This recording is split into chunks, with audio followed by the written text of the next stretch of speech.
Well, guys, it's hard to believe. It's time. It's time. You've been up here almost 6 months. We've learned everything from you we could possibly learn, and now it's time to say goodbye. We don't want to see you go. We like the company. We love the friendship, and like we said the other night, you know, we're like brothers, and we've lived together, closer than families, in many ways. So thank you very much, and we wish you, all the best in the hours ahead, and soft landing. And we cannot wait to see your faces back on Earth. Спасибо, Майкл. Спасибо, ребята. 6 месяцев пролетело очень быстро, и сейчас даже грустно, скажу так, вот как будто из родного дома куда-то уезжаешь. Уже настолько привыкли, настолько прижились. Ну и, конечно, мало времени для того, чтобы все сказать, но вы сами все видите, сами все знаете, сами все прекрасно понимаете. Я хочу еще раз сказать вам большое спасибо за то, что вы всегда находили нужные слова, за то, что всегда могли в любой момент прийти на помощь. И мы жили единым целым настоящим коллективом. Вот нигде, как на станции, нельзя понять, что такое здоровый, хороший коллектив, здоровый организм. А мы единое целое. Спасибо, Майк, ты здорово сказал. Мы родственники и братья. Хоть наши семьи сейчас к нам будут ближе. Спасибо, хлопцы. Time to hug each other. We're not going to hug each other. We're going to Okay. Okay. Okay. Я еще, конечно, обниму вас перед этим. Так, еще там перед Рон, давай, Майк. До свидания, брат. До свидания. Давай. Всего хорошего.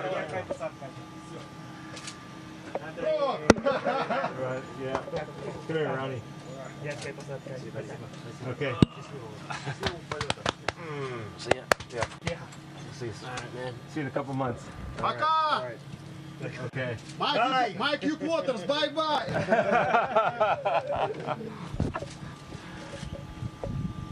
Okay.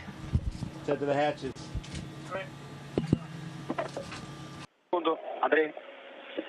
Порционное давление кислорода. CPO2 is 144 at this time. Долго будет дуть. Okay, it's going to take a while.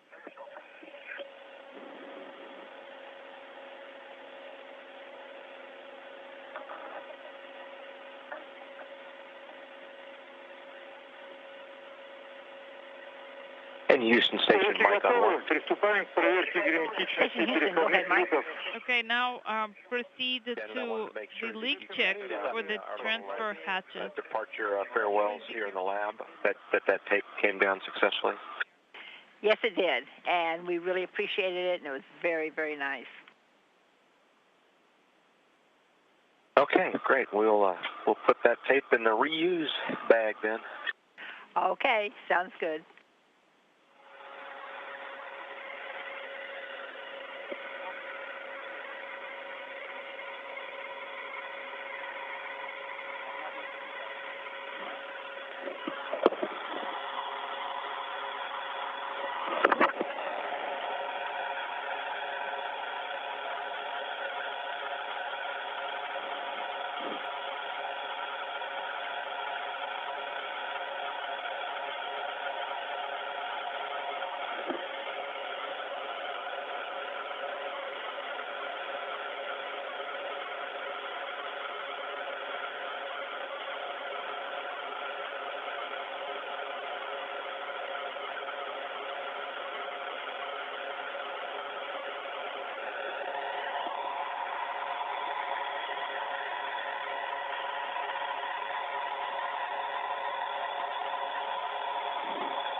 Again, you're looking at video that was recorded just a few minutes ago by Sergei Volkov, who remains on board the International Space Station with Mike Fossum and Satoshi Furukawa, as Samokutyaev, the Soyuz commander, on the right, Ron Garan in the middle, Borisenko on the left.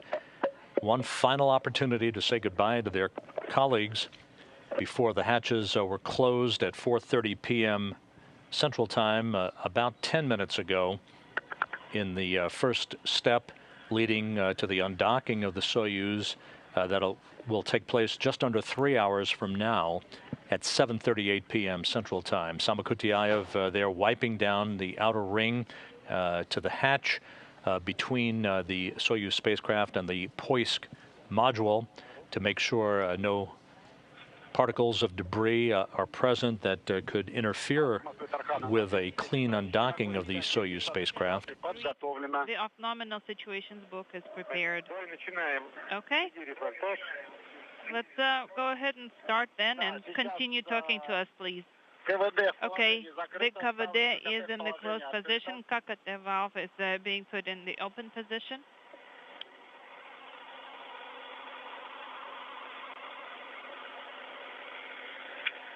Install the KKD to the open position. The KVD is closed. Moving, translating to the SR.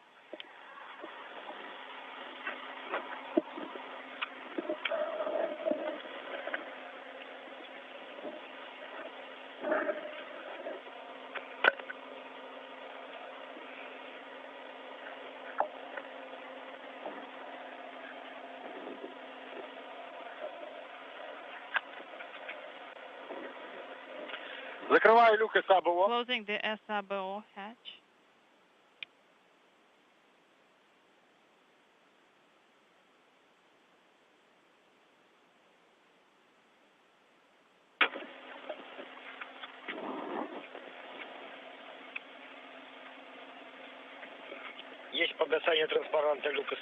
The SABO hatch open indicator is off.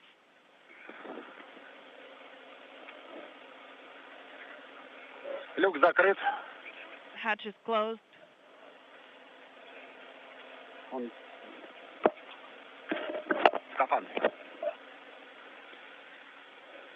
Андрей, запиши давление БО. Andrey, please write down the bow pressure. 846 millimeters. MCC Moscow, the SABO hatch is closed. The LED is not on. And we wrote down the pressure. And with a final wave, the hatch was closed again at 4:30 p.m. Central Time. The KVD S2 indicator S4 is not eliminated.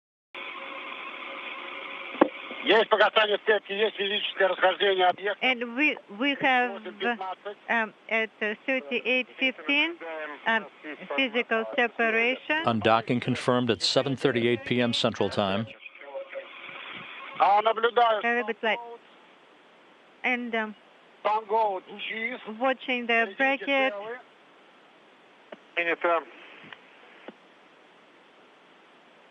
Undocking occurring over northern China at 7:38 p.m. Central Time.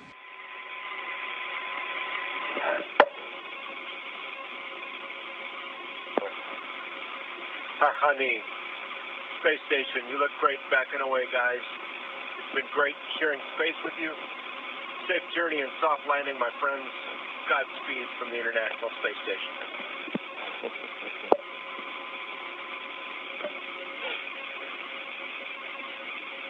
Stay on the ground, Mike. Есть выбор ДПО Б. Depot B selection. Yes. Common GSO.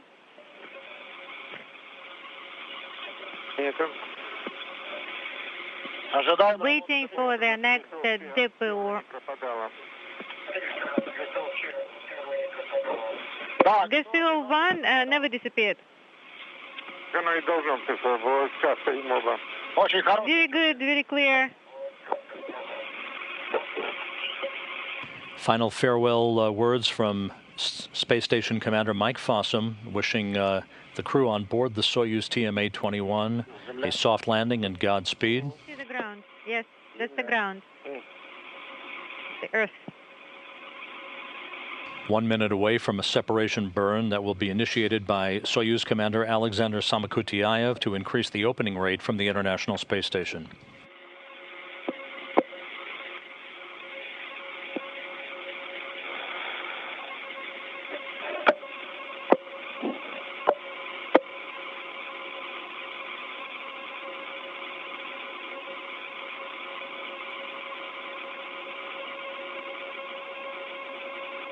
looking right down the barrel of the Poisk module, to which this Soyuz was attached since April 7th.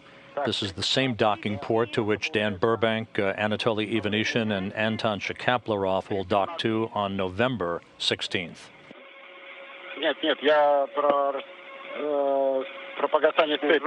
Since the indicator turned off,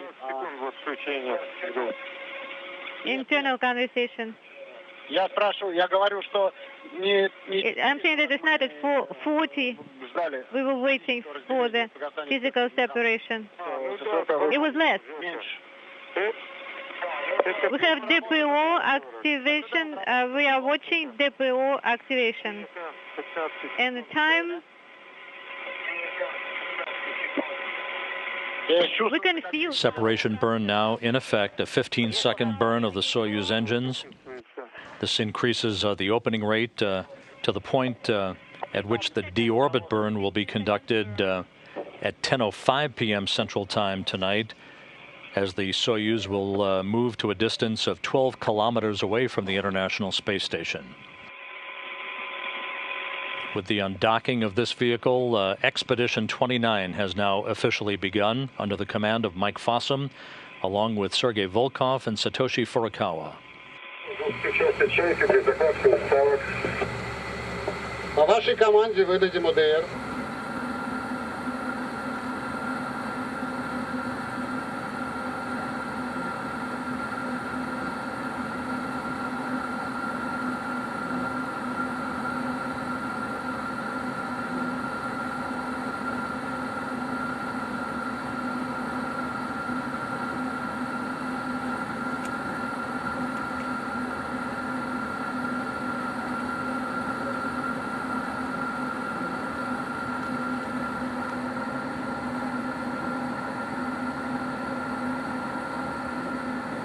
Lighter, we need a little bit lighter.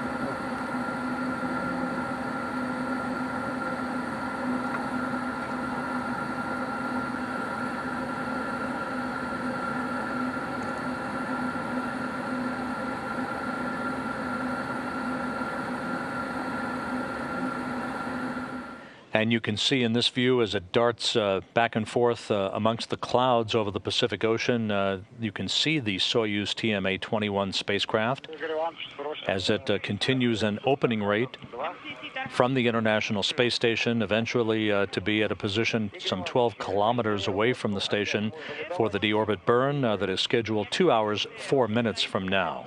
Or should I do it later? And we now have video from the landing site on a bright sunny day with temperatures in the mid-60s as the crew is now in the process of being extracted. Again, the Soyuz landed on its side.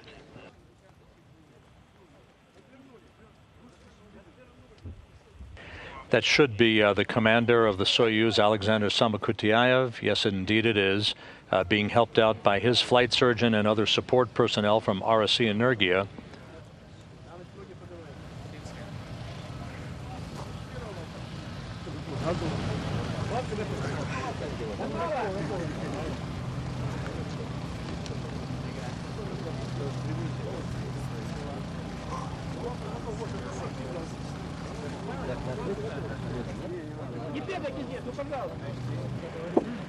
Josh, it appeared to be almost a bullseye landing for the Soyuz.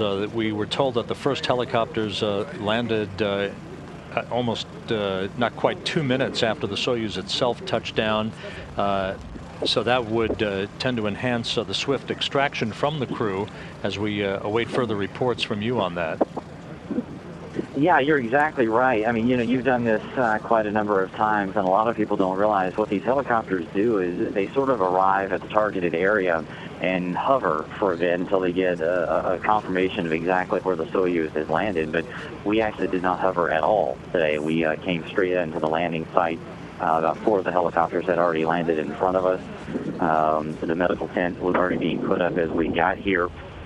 Which was sort of an indication of how on target today's landing actually was. But they have gone ahead and gotten the parachute torn down, and it looks like they're pulling out yet another crew member as we watch. And that would be Ron Garan flashing a big smile as he's extracted. And we mentioned before, Josh, that sometimes landing on its side would tend to slow down the extraction of the crew a bit, as opposed to back in May when Dmitry Kondratiev, Katie Coleman, and Paolo Nespoli landed upright and were extracted in the preferred manner. We can see Dr. Steve Gilmore there, one of the flight surgeons, but Ron Garan looks to be in good shape. Yeah, you're exactly right. When these Soyuzes land on their side, of course, no one can predict exactly how they're going to roll. And anyone that has ever seen inside a Soyuz knows that it is very tight quarters, that the crew members sometimes are basically shoulder to shoulder right on top of each other. So depending on how the Soyuz ends up, it's a little hard sometimes to get them out. So it takes just a few minutes to really get everybody unstrapped. Of course, they want to make sure they do it in a delicate manner to make sure that the crew members aren't, falling on top of each other as they get out. But they're continuing to make good progress, considering that they've already got 2 crew members out, and this thing landed, 20, 25 minutes ago. It's quite impressive. And never shy of ceremonial trappings, we're looking at a picture of the great designer Sergei Korolev and Yuri Gagarin that was carried inside the capsule itself. Of course, this spacecraft was dubbed Gagarin prior to its launch back on April 5th, just a week shy of the launching of Yuri Gagarin as the first human in space. A good view now of Ron Garan. He looks to be in very good shape, smiling broadly, and you probably have a better view than we do, Josh. What are you seeing? Yeah, he looks to be in great shape. It's always amazing to see these astronauts and cosmonauts come back to Earth after being up there for 6 months. And, I think it says a lot about how the International Space Station program and our international partners have worked to keep these crew members in shape while they're up there on orbit. I think quite a bit has been learned about how the human body reacts to being up there for that long. And you can see how well these crew members now come back to Earth and how well they feel. You can see that some of those precautions and those efforts that we take with our crew members are working. And Josh, as you're speaking, Andrey Borisenko now in his reclining chair. So all 3 crew members are out of the Soyuz, appearing to be in very good shape. And we'll be watching the television as it becomes available to us, as the crew members have an opportunity to spend a few minutes beginning the adaptation to a gravity environment for the first time in 5.5 months. They'll be carried into the medical tent. And if you could offer a few thoughts, Josh, down there at the landing site as to what takes place once the crew gets in the medical tent, and what then lies ahead as they make their way back to Karaganda. Yeah, I'm actually glad you mentioned it, because typically this medical tent is set up about 100 yards away. Today, this medical tent is no more than probably 30 yards away from where the Soyuz landed, so it's not going to be a very long trip, as these crew members probably within the next few minutes will be lifted up in their chairs and moved over to the medical tent. That is where the flight doctors will do sort of an eyeball exam of exactly how the crew members are doing to make sure that they're feeling okay. And then they will go through the process of taking off their launch and entry suits, which takes a few minutes. They'll put on some more comfortable clothes, and then they will each go to their individual helicopters. They're sitting just a few yards away. And all of us will fly back to the city of Karaganda about 2 hours, which is where the welcome ceremony will take place. So all these procedures here on the ground are continuing as all this ground personnel get these crew members set up and welcome them back to Earth. Well, it was a textbook evening in terms of all of the activities, the crews saying farewell to one another up on orbit, the undocking of this Soyuz spacecraft several hours ago, and of course the deorbit burn and all the activities associated with the module separation, the deployment of the parachutes. We actually were devoid of audible communications between the crew and mission control in Korolev outside of Moscow. However, we were fortunate enough to be receiving reports from the visiting vehicle officer here in Mission Control, Josh, who was in touch with the Russian ballistics personnel, and ultimately heard that everything was going by the book, and that two-way communications had been established with the crew during the final minutes of their descent back to Earth.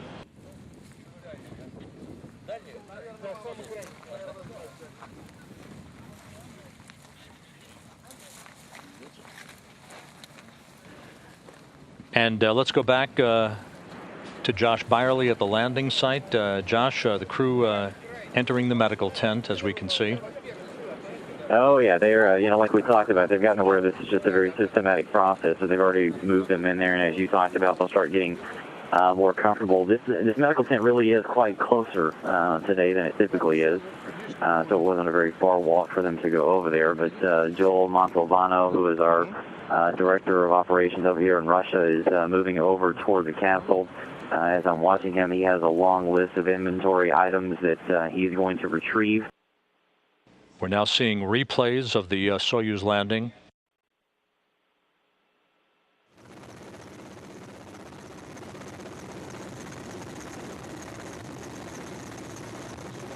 Again, these views captured by television cameras aboard the closest search and recovery helicopters in the vicinity of the landing site. You can see how close the Soyuz landed to a bullseye target, basically. The first all-terrain vehicles already at the spacecraft within seconds after touchdown.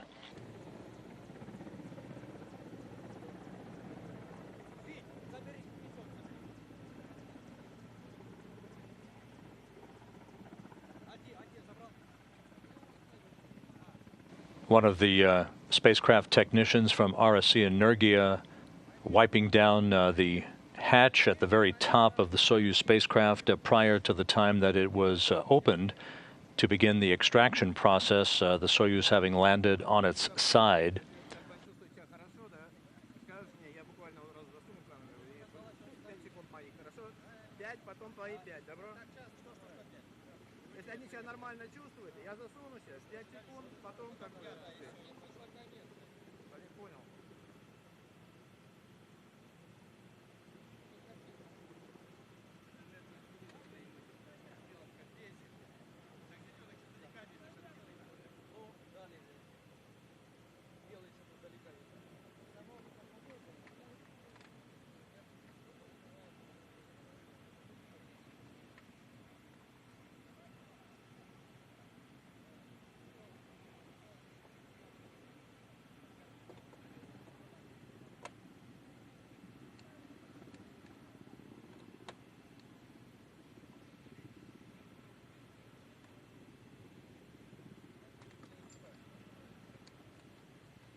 Саша, Б-12 выдайте, Петр 12, Б-12 выдайте. Извини, Петр 12. Сейчас вас чуть-чуть кантанем, Саш. Да, сейчас это. Народа навалились, держи. Давай книжки, что там у тебя?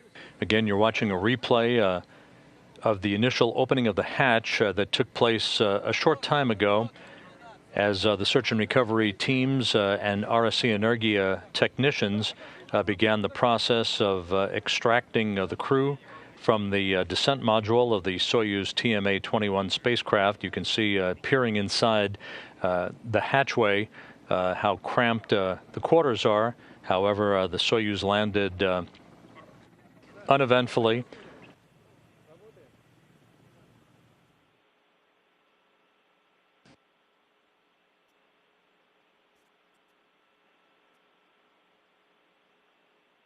An excellent view in this replay of the soft landing engines firing just a split second before touchdown to help buffer the initial impact of the landing under the main chute of the Soyuz, and one of the Russian Mi-8 helicopters landing within seconds thereafter to begin the process of the recovery of the crew.